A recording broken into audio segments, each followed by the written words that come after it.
নতুন বছৰৰ আৰম্ভণিতে অভিনেত্ৰী বৰষাৰাণী বিষয়া আৰু ভাস্কৰ বৰুৱাই অনুৰাগীসকলক এটি অনন্য উপহাৰ আগবঢ়াইছে। তেওঁলোকে নিজৰ কণমানি কন্যা সন্তানক কোলাত লৈ এখন স্নিগ্ধ আৰু মনোমোহা ফটো শ্বেয়াৰ কৰিছে।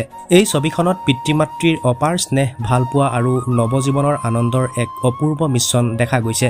বৰষাৰাণী আৰু ভাস্কৰৰ এই স্নেহপূৰ্ণ মুহূৰ্তই যেন জীৱনৰ সঁচা সৌন্দৰ্য আৰু পৰিয়ালৰ মূল মূল্যবোধ উজ্বলাই তুলিছে। ফটোখনৰ সৈতে তেওঁলোকৰ নৱবৰ্ষৰ শুভেচ্ছা যেন সকলোৰে হৃদয়ত এক নৱপ্ৰেৰণা আৰু আশাৰ সঞ্চাৰ কৰিছে। বৰষাৰাণী আৰু ভাস্কৰৰ পৰিয়ালৰ এই স্নেহপূৰ্ণ শুভেচ্ছাই সকলোৰে হৃদয়ত এটা অনুপম অনুভৱ জগাই তুলিছে। নতুন বছৰৰ প্ৰথম ৰশ্মি যেন তেওঁলোকৰ কন্যা সন্তানৰ সৰু হাঁহিৰে উজ্জ্বল হৈ পৰিছে। এই ধৰণৰ পৰিয়ালৰ মধুৰ মুহূৰ্তবোৰে সকলোৰে হৃদয়ক আশাৰ পোহৰেৰে উদ্ভাসিত কৰিছে। শেষত আপোনালোক সকলোলৈকে নৱবৰ্ষৰ আন্তৰিক শুভেচ্ছা জনালো। ধন্যবাদ।